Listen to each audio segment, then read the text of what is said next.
Good morning. Good morning. I want to welcome you to Berean Bible Church this morning. There's a lot going on in our world right now. I mean, censorship is happening like we could never have imagined in this country. I mean, if you don't agree with the left, and that's basically what it is, if you just don't agree with the left, then you're censored.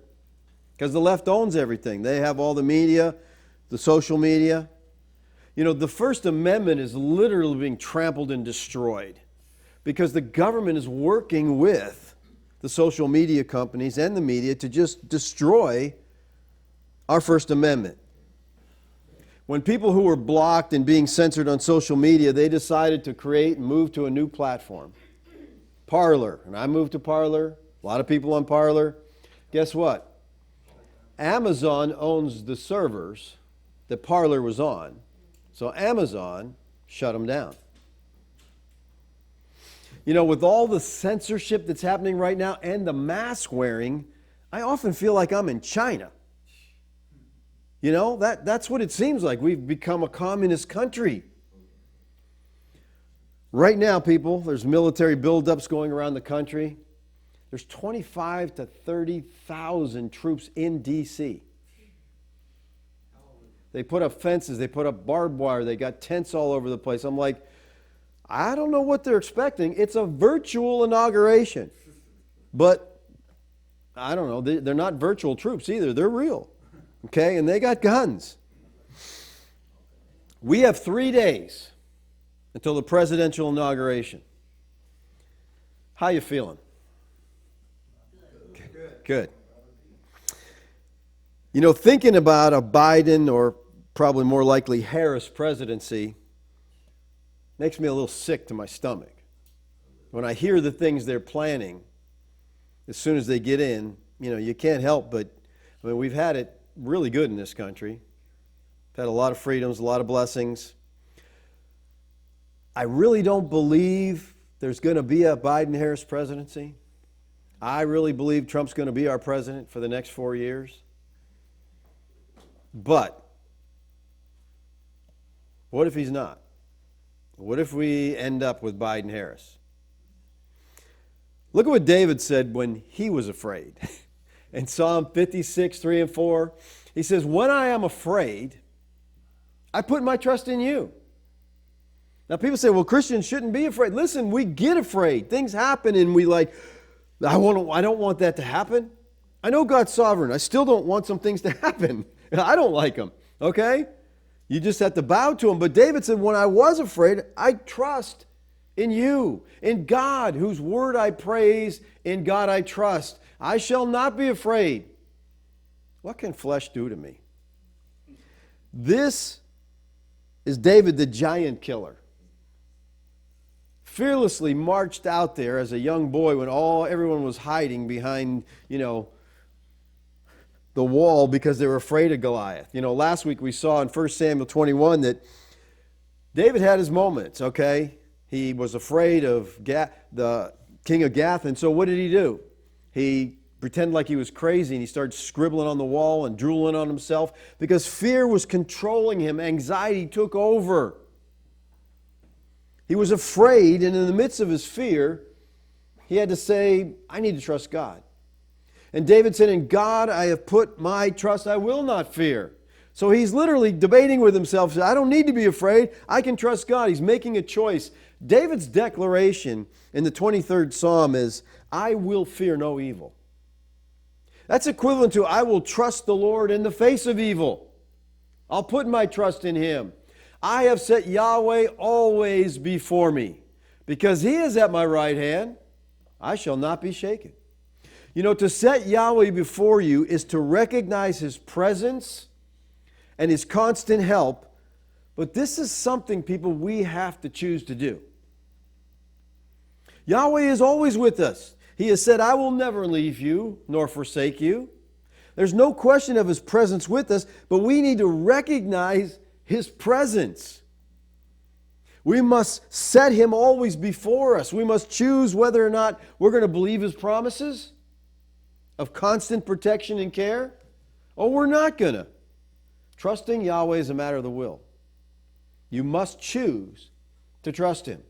But if you're going to choose to trust Him, you have to know who He is. We've been talking about this. You need to know that Yahweh, He's sovereign. He's wise. He's good. He's loving.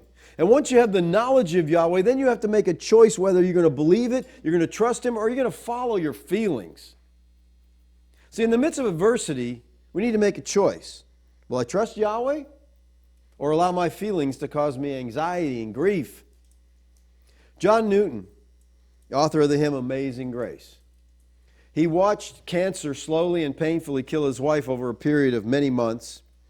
In recounting those days, Newton said this: I believe it was about 2 or 3 months before her death, when I was walking up and down the room, offering disjointed prayers from a heart torn with distress, that a thought suddenly struck me with unusual force to this effect: the promise of God must be true. Surely the Lord will help me if I am willing to be helped. It occurred to me that we are often led from an undue regard of our feelings to indulge that unprofitable grief which both our duty and our peace require us to resist to the utmost of our power. I instantly said aloud, Lord, I am helpless indeed in myself, but I hope I am willing without reserve that thou shouldest help me. John Newton was helped in a remarkable way, and during those remaining months he tended to his usual duties as an Anglican minister, and he was able to say, through the whole of my painful trial, I attended all my stated and occasional services as usual, and a stranger would scarcely have discovered, either by my words or looks, that I was in trouble. The long affliction did not prevent me from preaching a single sermon, and I preached on every day of her death. I likewise preached 3 times while she lay dead in the house, and after she was deposited in the vault, I preached her funeral service. So John Newton says he was helped by God because he chose to be helped. He realized it was his duty to resist, he says, to the utmost of our power and an inordinate amount of grief and distraction. He realized it was sinful to wallow in self-pity. Then he turned to Yahweh, not even asking, but only indicating his willingness to be helped. Then he said, I was not supported by lively, sensible consolations, but by being able to realize to my mind some great and leading truths of the Word of God. The Spirit of God helped him by making needed truths of Scripture come alive to him. He chose to trust God. He turned to God in an attitude of dependence, and he was enabled to realize certain great truths from Scripture. David put it this way: I sought Yahweh, and He answered me and delivered me from all my fear. He delivered him from all his fears. David realized that it was his responsibility to choose to trust God, but also that he was dependent upon Yahweh for the ability to do so. You know, we're responsible to trust Him in times of adversity, but we're dependent upon the Holy Spirit to enable us to do so. I think we see this in the story we see in Mark 9 of the father who went to Yeshua because his son was possessed. And they brought the boy to him, and when the spirit saw him, immediately convulsed the boy. And he fell on the ground and rolled about, foaming at the mouth. And Yeshua asked his father, how long has this been happening to him? And he said, from childhood, and it has often cast him into the fire and into the water to destroy him. But if you can do anything, have compassion on us and help us. And Yeshua said to him, if you can, all things are possible for him, the one who believes. Immediately the father of the child cried out and said to him, I believe, help my unbelief. You ever been there? God, I trust you, but help me to trust you because I'm weak and I'm not stable in this situation. We're just like that, Father. Our attitude should be, Yahweh, I'm looking to you for the strength I need to trust you in all situations because we're responsible to be dependent upon Him. The whole idea of trusting Yahweh is based upon the fact that He's absolutely trustworthy. Amen. To understand this, we need to be grounded in the truths of Scripture that Yahweh is sovereign. He's wise. He's good. He's loving. And as we learn these great truths, we'll be able to lay hold of His great promises for us. Now, you may be thinking, I trust Yahweh, but I really don't trust our government. And I'm afraid of what they're capable of. That's okay. I feel your pain. You don't have to trust them. That's the point, because Yahweh controls all things, even the government. The Scriptures are clear that Yahweh rules over individuals and governments. Now, you know governments are made up of individuals. And Yahweh controls the individual and He controls the government. We see Yahweh's rule over individuals all through the Scripture. I'm always amazed at people who want to fight against the sovereignty of God. He can't do that. He can't do that. What kind of God are you serving? It's not the God of the Bible. I mean, spend some time in there and you'll see how God controls everything. So let's look at a few of these things. Proverbs 21:1, the king's heart is a stream of water in the hand of Yahweh. He turns it wherever He will. Kings are absolute monarchs. They do whatever they want. You don't question them. You don't argue with them. You don't make appeals. You don't impeach them. Okay? They're kings. They don't like what you do, they kill you. All right? So this is the most powerful person at that time. And He's saying, God controls His heart. He controls the thinking process. He turns that thinking wherever He wants it to go. Controls the king's thinking. And people, this is demonstrated throughout Scripture. We see it in the account of Cyrus, king of Persia, when he's issued a proclamation to allow Jews to return to Jerusalem to rebuild the temple. Ezra 1:1 says, in the first year of Cyrus, the king of Persia, that the word of Yahweh by the mouth of Jeremiah might be fulfilled, Yahweh stirred up the spirit of Cyrus, king of Persia. Yahweh stirred it up so that he made a proclamation throughout all the kingdom and also put it in writing. So this pagan king issues a proclamation because Yahweh moved his heart to do that. Now, if Yahweh controls the hearts of kings, certainly He controls the hearts of all men. We see in Scripture that Yahweh does, and in fact He controls the hearts of everybody. When the Israelites finally left Egypt, after 10 plagues, they didn't leave empty-handed. And listen, Egypt was decimated. They destroyed that place. And then when they left, they went to the people and said, give us your gold and silver. Give us your precious stuff. They're like, you just wiped out our whole country. Now you want stuff from us? But the Egyptians gave them everything they asked for. Exodus 12:35 and 36. The people of Israel had also done as Moses told them, for they had asked the Egyptians for silver and gold, jewelry, and for clothing. And Yahweh had given the people favor in the sight of the Egyptians. This is a sovereign work because, they were not happy with these people at all. Like I said, they just ruined their country. So that, get that, so that they let them have what they asked. Thus they plundered the Egyptians. Now here we see the Egyptians, they do something very strange and very unnatural. After these people had destroyed their country, or their God had anyway, but they were blaming these people, they voluntarily gave away all their wealth to the Israelite slaves. Why would they do that? They did it because Yahweh sovereignly moved them to do it. The Bible tells us Yahweh made the Egyptians favorable in the sight of them. God gave the Egyptians a desire to give it away. They acted freely of their own will, but they did it because Yahweh moved them to do it. Yahweh's sovereign control is not mechanical. It's not that the Egyptians didn't want to give the Israelites their money and their stuff, but they just couldn't help themselves. They gave it away willingly because God moved them to do that. Yahweh usually works His sovereign plan through ordinary circumstances. Not supernatural, not miraculous, through ordinary circumstances. He uses means most often to accomplish His ends. And this is seen very clearly in the book of Esther. And I would just encourage you, read the whole book in one sitting. Don't break it up because you miss the picture. You got to read it all, and you stand there amazed, and you'll be smiling as you read it. You're grinning because you know what's happening, okay?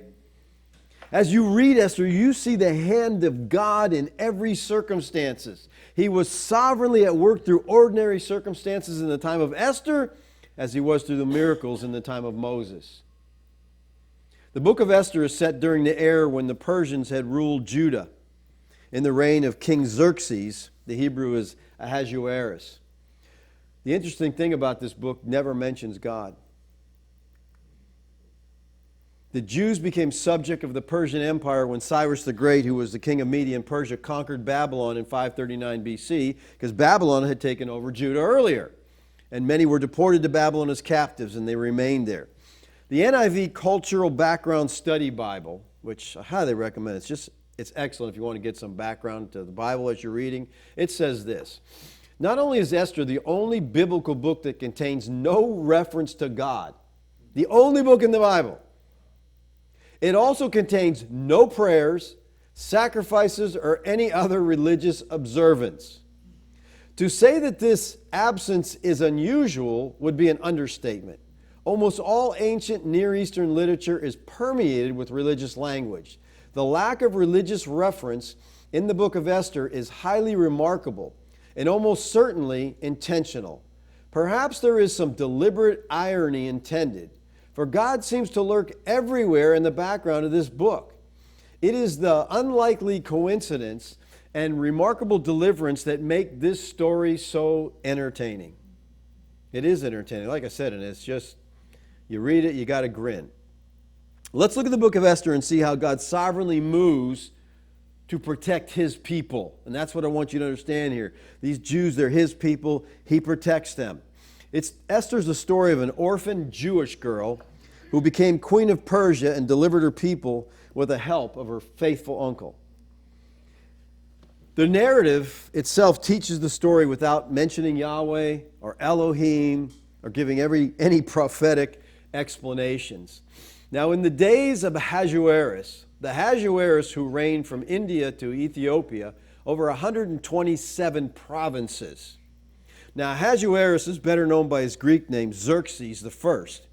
He ruled the Persian Empire for 21 years, from 485 to 465 BC. He is mentioned elsewhere in the Bible in Ezra 4:6 and Daniel 9:1. Judah was one of the provinces over which this king ruled. Now, the king is having a 6-month party with his friends. I mean, I'm just thinking, you got to get old with this. He's just having a party because he's a king and he can do that. And at the last week, when the king is feeling good from wine, he's had a little too much to drink, he sent his chamberlains to bring Queen Vashti before the king with her royal crown in order to show the peoples and the princes her beauty. He wanted to show off Queen Vashti, for she was lovely to look at. But Queen Vashti refused to come at the king's command. Oh, not good. Remember, this is a king, okay? And he doesn't care about the media. He's not worrying about what anybody will say about him if he does anything. He has absolute power. At this, the king became enraged, and his anger burned within him. Her action here is a breach of etiquette. This king is used to getting whatever he wanted whenever he wanted it. So why did she refuse to come when he called her? Well, Jewish tradition holds that Vashti had been ordered to appear naked before the king. That's tradition, but the tradition, it really doesn't have any historical support. The text doesn't tell us why she refuses to come, but it's part of the story that has to happen. As we read, we see that God was removing her so that Esther could take her place. Now, the king has Vashti put away because of this, because the other people, it's interesting, his counselors tell him, hey, if this gets out, none of our wives are going to obey us. Okay, you can't let this happen, man. We got to clamp down on this. So he gets rid of her and he starts to search for a new queen. All right? Out of all the women brought before him, he chooses Esther. And the king loved Esther more than all the women. And she won grace and favor in his sight more than all the virgins. so that he set the royal crown on her head and made her queen instead of Vashti. So Esther was an orphan who was raised by Mordecai, her uncle, and they were both Jews. But Mordecai had asked Esther not to tell or let her kindred be known. Don't tell anyone you're a Jew, just keep that to yourself. Well, Mordecai had overheard a plot that a couple people were making to kill the king. And so he goes to Esther and he tells her, and she told the king about it. Esther 2:23, when the affair was investigated and found to be so, the men were both hanged on the gallows. And it was recorded in the book of the Chronicles in the presence of the king. All right, so this was recorded. They wrote it down. Write this down. We're killing these guys because of this. So what Mordecai had done, it's written down. Now, the king had promoted a man named Haman to the number 2 spot in his kingdom. And Haman came to hate Mordecai, Esther's uncle. Esther 3:2 says, and all the king's servants who were at the king's gate bowed down and paid homage to Haman, for the king had so commanded concerning him. But Mordecai did not bow down or pay homage. Now, if you're the number 2 man in the kingdom and people are supposed to bow to you, what happens when they don't? Your pride just gets so irritated. You know, hey, who do you think you are not bowing down to me? All the text tells us is that Mordecai would not bow because he was a Jew. 3:4 says that. Again, the NIV, Cultural Background Study Bible, says, ancient Near Eastern peoples often knelt before one another as a sign of respect. Israelites generally had no qualms with such demonstrations. And he lists some scriptures here. Given that prostration was such a common sign of respect, Mordecai's refusal to kneel down or pay Haman honor is a mystery. Why is this? You know, in 1 Samuel 20:41, David bows to pay homage to Jonathan. So it's not like, well, he's a Jew, he can't do that. No, he just, for some reason, doesn't do it. And you're like, why? It's part of the story. Okay? It's part of the story. Esther 3:5-6 says, and when Haman saw that Mordecai did not bow or pay homage to him, Haman was filled with fury.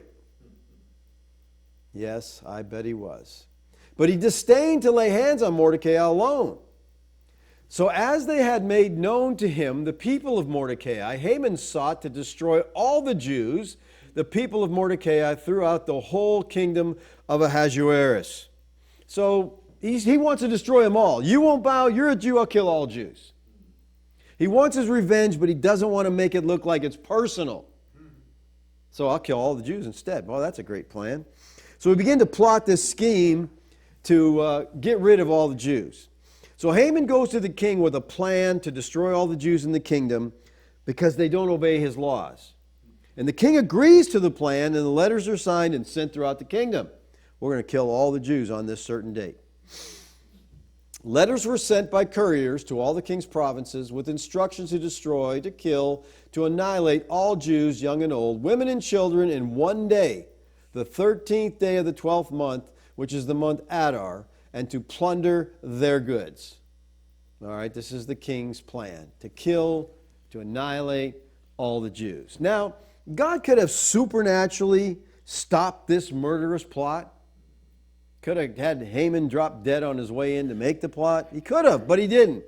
What God did do was work through natural means to save his people. Mordecai hears the plan, and he tells Esther, asking her to go to the king and intercede on behalf of the Jews. In the meantime, Haman builds a gallows to hang Mordecai on. So I'm getting rid of this guy. So he gets this gallows built, and he's ready to kill him. In Esther chapter 6, reveals in a remarkable way how God sovereignly uses the most ordinary circumstances to accomplish his purpose. On that night, which night? The night that Haman made the gallows to hang Mordecai on. He was going to hang him that morning, all right? So that night, on that night, the king can't sleep. It's just a weird coincidence, okay? He can't sleep. And he gave orders to bring the book of memorial deeds, the Chronicles, and they were read before the king. And it was found out, written, how that Mordecai had told about Bigthana and Teresh, two of the king's eunuchs who guarded the threshold and who had sought to lay hands on King Ahasuerus.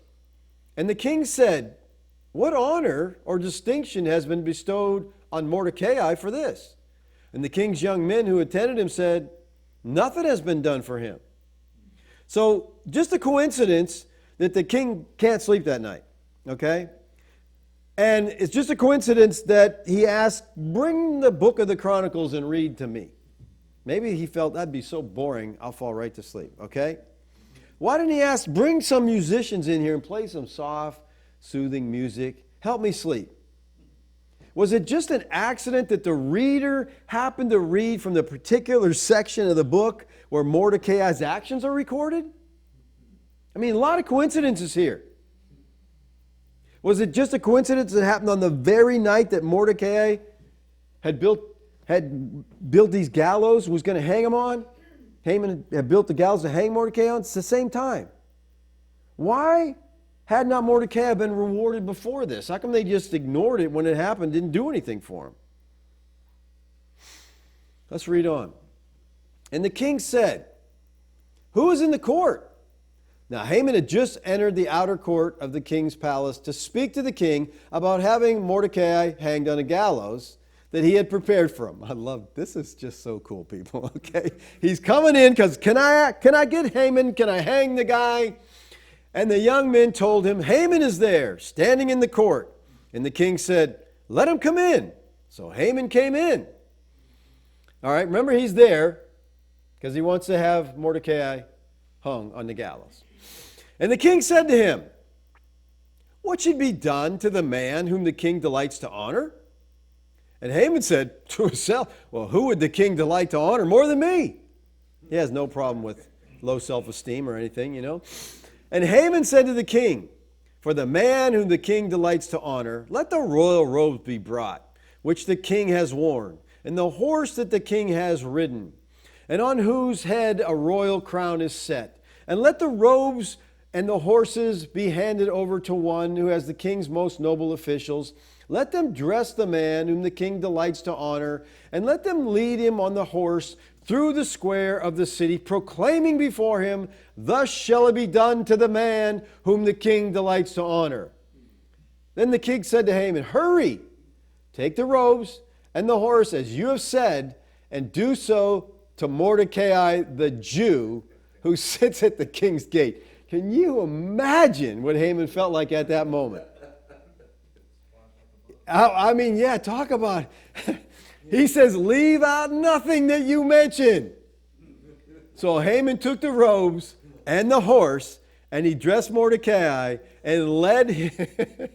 Go ahead and do it for the Jew. Yeah, that's right.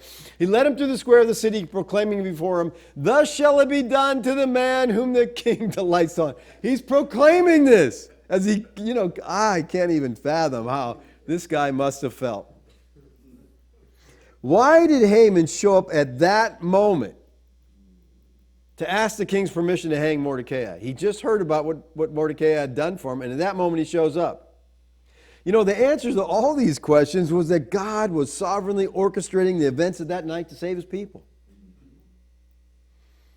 Esther goes to the king and tells him she's a Jew. And she tells him of Haman's wicked plan to destroy all the Jews. So Haman is hanged on his own gallows. He built them, he gets hung on them. Mordecai is promoted to the number 2 spot in the kingdom, and the king sent out an order stopping the slaughter of all the Jews. And then in 8:16 and 17 it says, "And the Jews had light and gladness and joy and honor. And in every province, in every city, where the king's command and the edict reached, there was gladness and joy among the Jews, a feast and a holiday, and many from the people of the country declared themselves Jews, for fear of the Jews had fallen on them." Because we see that Yahweh was sovereignly working out the events in Esther for the good of his people, are we justified in concluding that Yahweh always orchestrates the events of our life to fulfill his purpose? I mean, I'd like to think, and the people of America had light and gladness and joy and honor. And in every province, every city where the proclamation was made that Trump rules for 4 more years.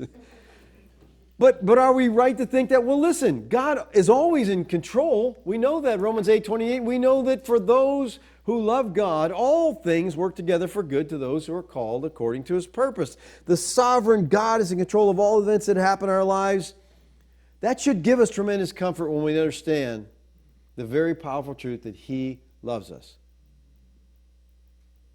Now, many Christians will accept the fact that God is sovereign over nature.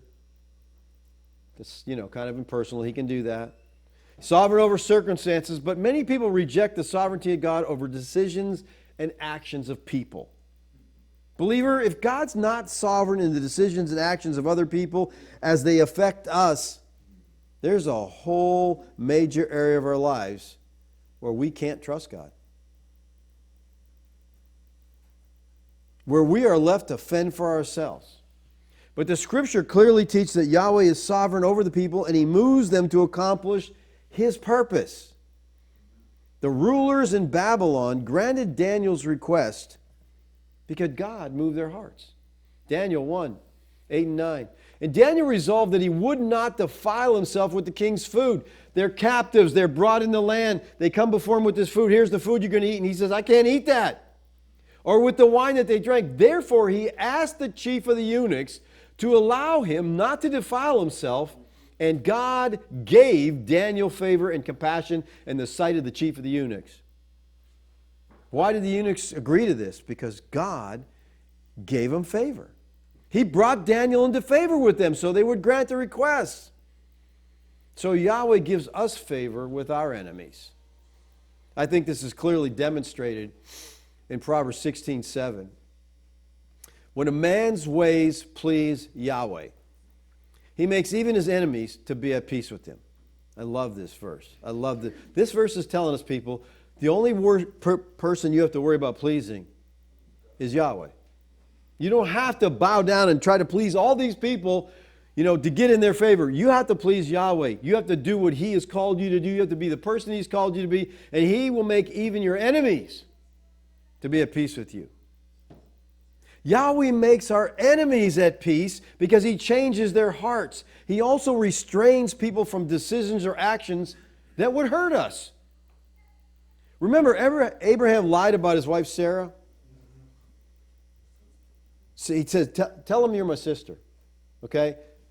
You're so hot, I'm afraid to take you anywhere, but you just tell them you're my sister so they don't kill me.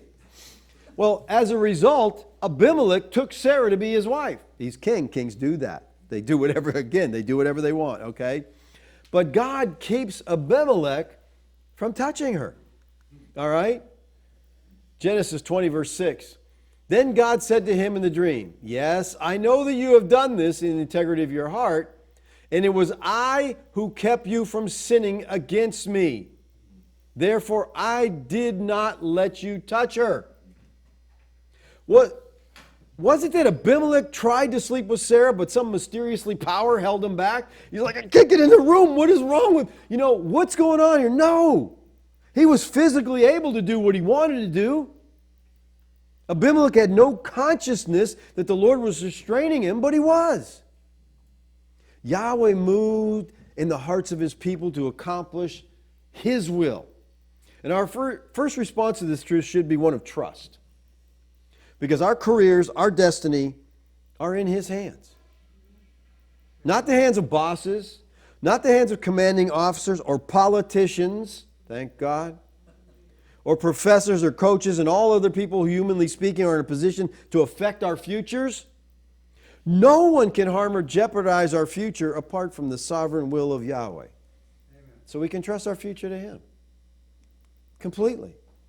Because Yahweh is sovereign over the hearts of men, doesn't that mean that things will always turn out as we'd like them to?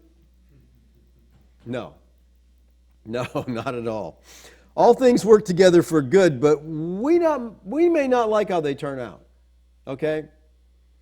I've told you before, I was paralyzed for a time from the neck down. I didn't enjoy that. Because the fact is, I didn't know it was ever going to go away. So I'm like, okay. And there was a few days of depression there, and then I had to go like David and start going over my theology and thinking who God was and, okay, God, if this is what you want.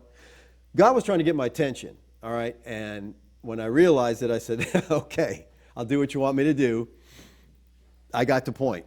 God can play pretty rough, when he needs to. But I look back on that time now, and I think of it so fondly because God got a hold of my heart during that time. He showed me very clearly what he wanted me to do, and he just made it so I wasn't going to argue with him, okay? And we need to trust him in the bad times as well as the good. He plans them all. I know we don't like bad times. We like only good times.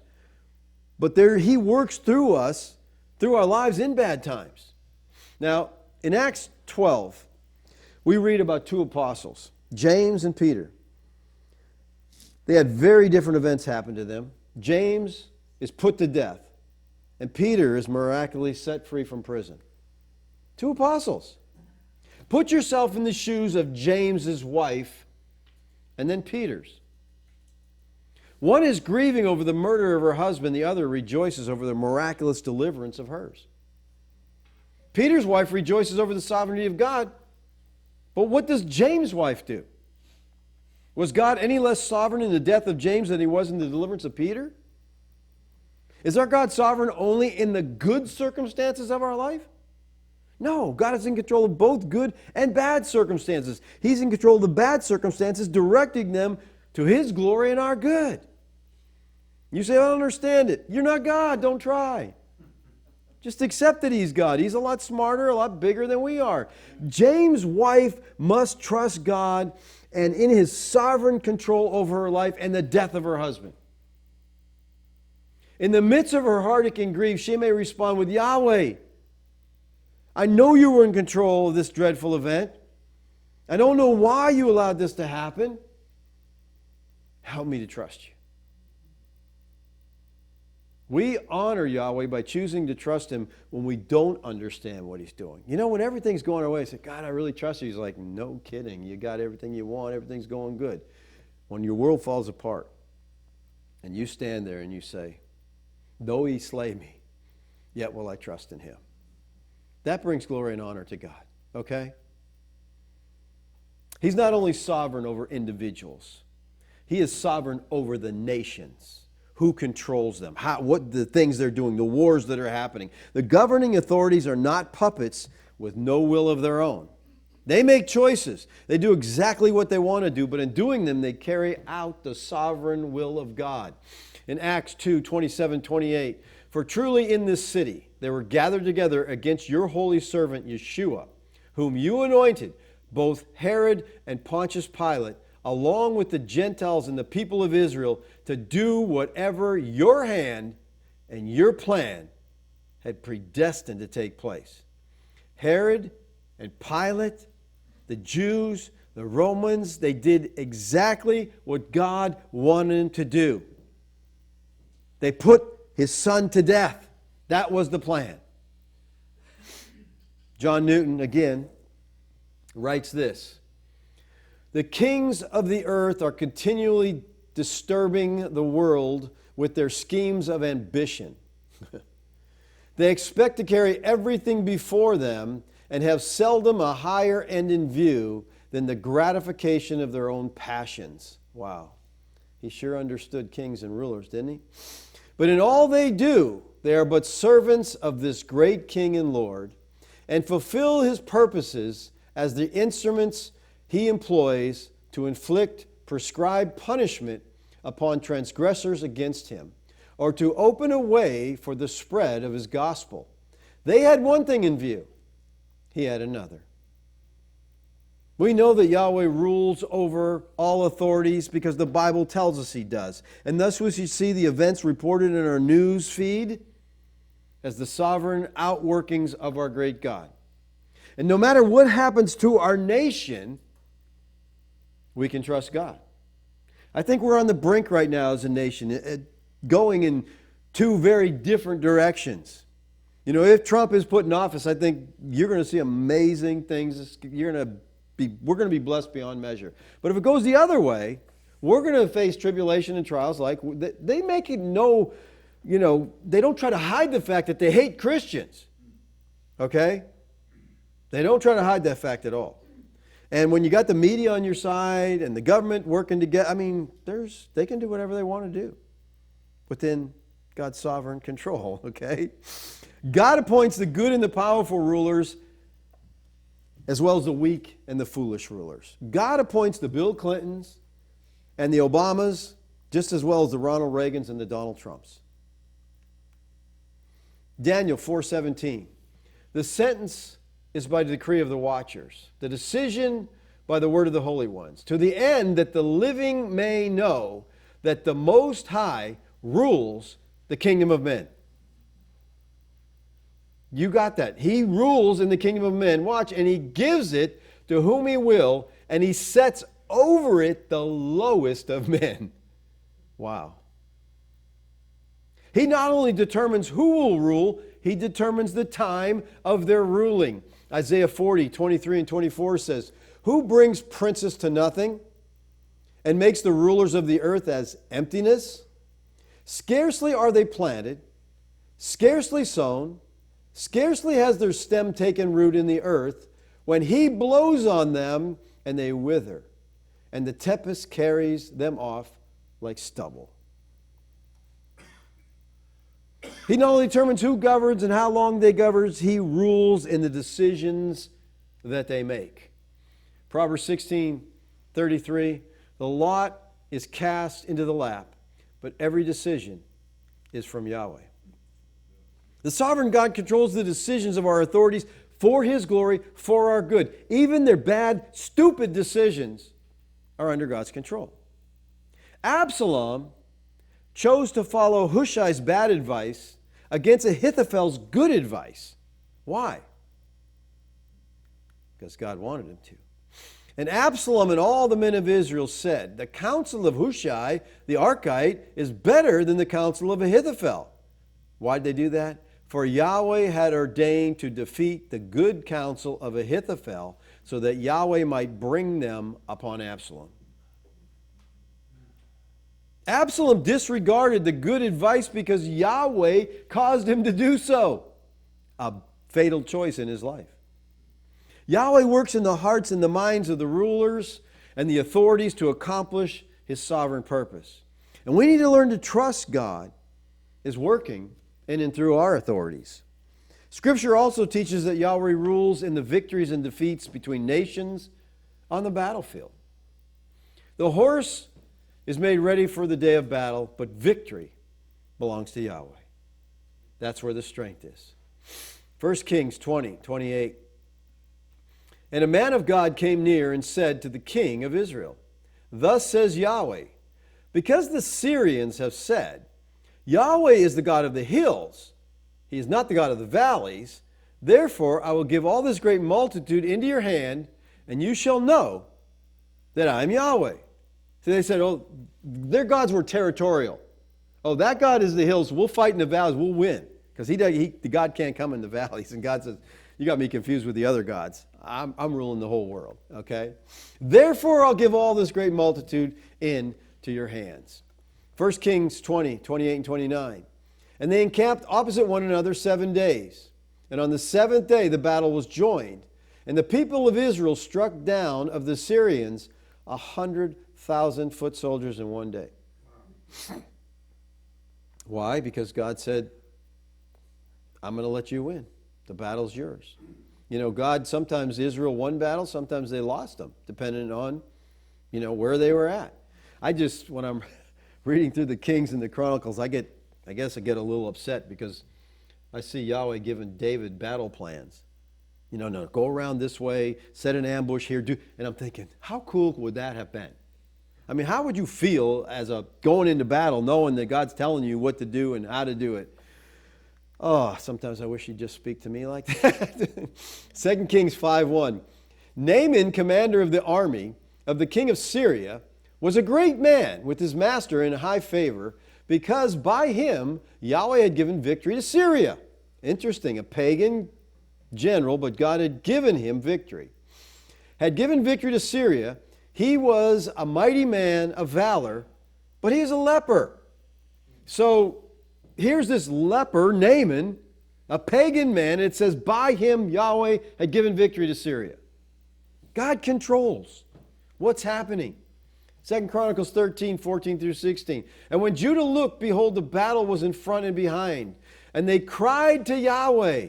And the priests blew the trumpets. Then the men of Judah raised the battle shout. And when the men of Judah shouted, God defeated Jeroboam and all Israel before Abishai and Judah. And the men of Israel fled before Judah, and God gave them into their hand. People, America is without a doubt the most powerful nation in the world today. Not only strength-wise, but we export the gospel to many nations. America is a light. It's a have you seen on the news, if they ever report anything that's true, you see people in other countries, with American flags, and, they're for America because they like what we have here. They don't have it.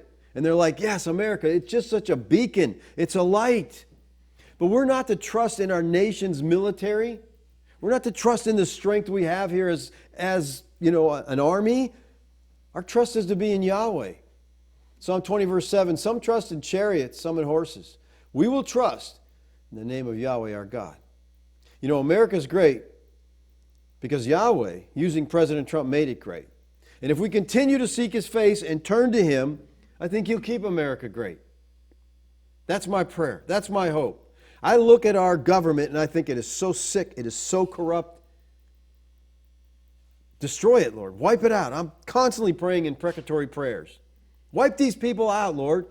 We don't need that government, okay? We would be great without them, okay? They do us more harm than good, all right? So that's my prayer. In Isaiah 5, God speaks through the prophet, and he tells of the forthcoming invasion of the Assyrian army. And notice what he says. Isaiah 5:26. He will raise a signal for nations far away, and whistle for them from the ends of the earth.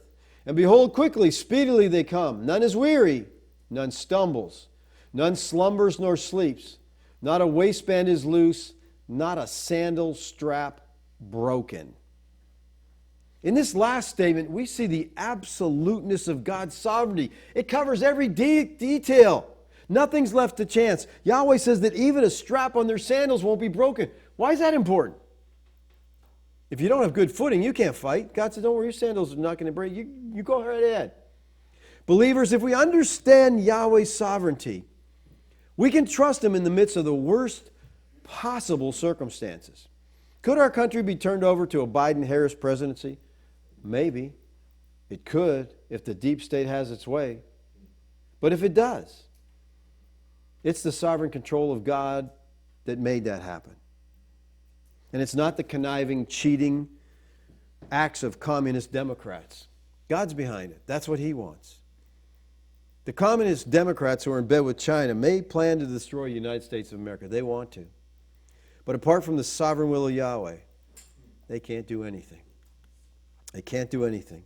We may not trust our government to make proper decisions concerning our nation, and we're foolish if we do, okay? But we can trust our God who controls the decisions of kings. Yahweh rules over our nation and all nations. He's in control of authorities, and all their decisions are in His hand, and He calls us to trust Him. What a comfort, what a joy to know that our nation is not run by a cheating, lying, murdering government, but by a sovereign God. You say, but why would He let those people? I don't know. He has plans to teach us things. I know that the early church literally flourished because of persecution, not prosperity. That kind of grieves me to say because I kind of like prosperity. But then I go back and forth and I say, well, God has promised prosperity if we are faithful to Him. So we got that, Deuteronomy 28, blessings and cursings. We obey, God blesses. And a blessed land and freedom and all, that's the blessing of God that He promised Israel. And we are the new Israel of God. So I don't know which way this is going to go, people, but I do know this. Our God reigns. Amen. And man, I tell you, I rest in that, okay? Because there's nothing we can do but trust Him, rest in His sovereign care for our lives. Let's pray. Father, we thank You that Your Word of God is so clear, Lord, on so many issues, But the Word of God lifts you so highly as the sovereign, reigning Lord of all. Help us to recognize that, and no matter what situation we're in, Lord, to bring glory to you. May you be lifted up by us. May we, your image bearers, portray to the world around us the God of the Bible. Lord, thank you for your grace in our lives. Thank you for all that we have. Thank you for the freedoms we have. Lord, I pray you would protect those freedoms. I pray you would enhance those freedoms. I pray for our government right now as it's in turmoil, Lord. I pray you would put down these evil people in government who care nothing but for themselves. These people who they have nothing but evil, Lord, intentions. I pray you would smite them. I pray you would wipe them out. I pray you'd give us people, Lord, who love you, who stand for justice and righteousness. Amen.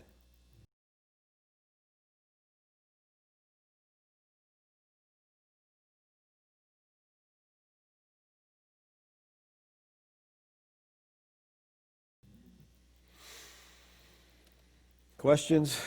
Comments?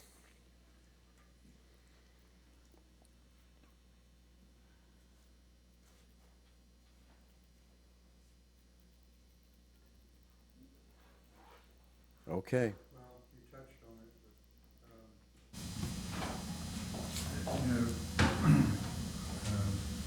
but, David was in an intimate relationship with God, and he was giving David guidance on so many things. And I know the answer to this, but why did he let David sin with Bathsheba? You know, when it comes to why God does things, I don't know. He's God, so I certainly don't begin to understand the mind of God.